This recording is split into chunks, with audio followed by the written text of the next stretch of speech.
Let's get across the market open. Joshua Barker joining us from River X. Good to see you. Good to be here. This shortened trading week as we head Yeah. into Anzac Day long weekend with looking to be a positive start today. That's off the back of what we saw on Wall Street in particular, with the Trump administration indicating it's going to somehow de-escalate that trade war with China. Yeah, very optimistic from the market. We're getting a little bit of a relief rally now. I don't think we're anywhere near over. I think Trump's true intentions are that he wants to sort of even up the balance between the trade deficits and make it more fair, in his words, for the US people. I saw a clip of him talking about this in the 90s before he was even talking about going into politics. So it's his true agenda.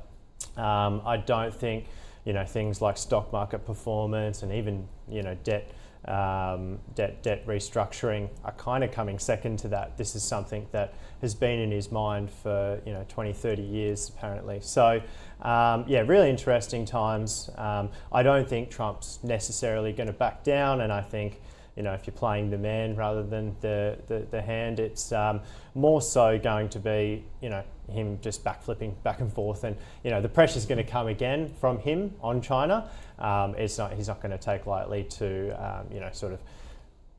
the opinion that he's sort of backing down or anything like that. So we've seen a lot of money flow on the back of this happen, and that hasn't been unwound despite equities rallying. I think the only two things that are really moving around in any significant way are the Nasdaq obviously and gold. But we've seen a lot of money flow out of the US. So the entire world selling US equities, which we know, selling US bonds, yields have gone higher, and also selling the currency. And where that money's flowing into is into Europe, which has a war going on at the moment, which is really a picture of how risky they see the US at the moment. So that's really evident in the euro to the US dollar currency pair.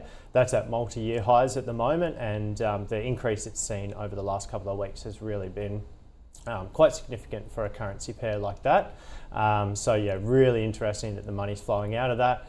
Yes, you're getting these sort of relief rallies and a bit of movement in gold, which is always a volatile commodity. It's something that I'd be wary on being a little bit too early on anyway. Yeah, interesting. I mean, you talk about those flows out of the States, obviously benefiting Europe. What about into Australia? There was considerable speculation, given we saw that outsized move in the Commonwealth Bank, particularly a couple of days ago. Yeah, that one's been exacting opposite to the markets kind of in the last couple of days.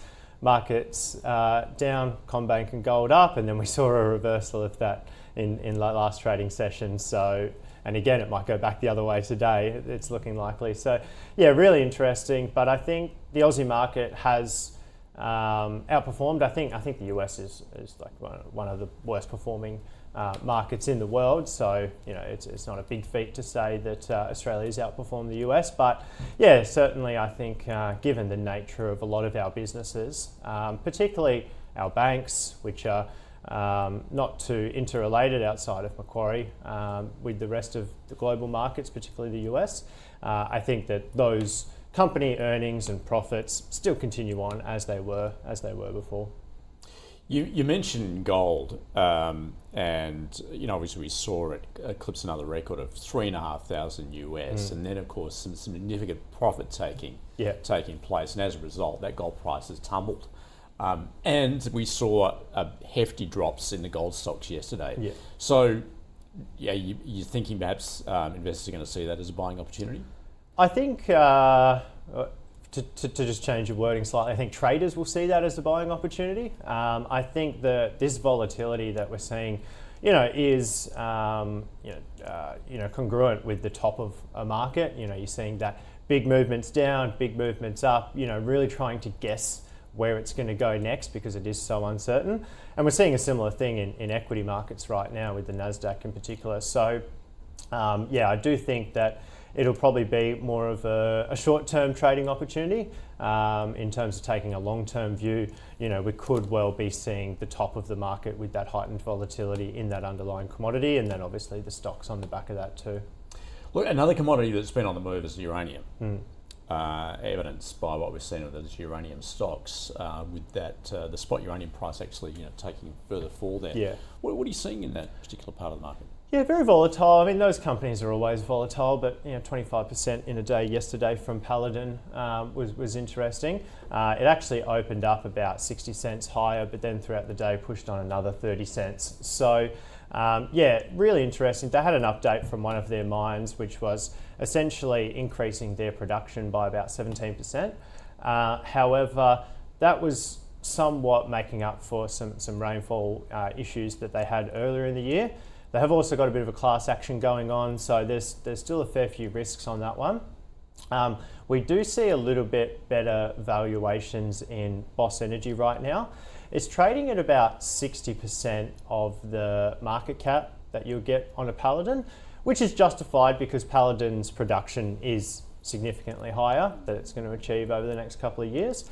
But that being said, if we do see those valuations come into alignment a little bit more, then potentially Paladin could be the better option. But no, right now we see Boss as definitely being the better option. None of those risks, better valuation. It's obviously got significantly less sovereign risk and reporting issues, being Australian-based mines. So I think Boss Energy is looking quite attractive at the moment. We've seen the underlying uranium price peel off, and obviously the share price moving in line with that. But it is one of those ones where we're confident in the long term, and I think that it will beat its own drum, that commodity, regardless of tariffs and everything going on at the moment. Yeah, so Josh, we're getting more and more quarterly reports, obviously this time of year as well, particularly in the resources sector. I think we're getting Coronado today, as well as Newmont in the gold sector. Also going to be hearing from ResMed as well. Is that a stock you looked at, particularly given, I guess, its susceptibility to those tariffs? Yeah, it's really interesting. It's one that it's been such a difficult one to predict, and it's sort of just hovering around these highs at the moment. But it is such a really good success story that they've had over the years. It's just been sort of dented sentiment from all these weight loss drugs, claiming that it's going to sort of eliminate the need for its products, which no one practically believes, but it's sort of weighing on the share price a little bit at the moment. So I think over a longer term period, it does continue to do well. But yeah, it's just going through a little bit of a trough at the moment for a good company.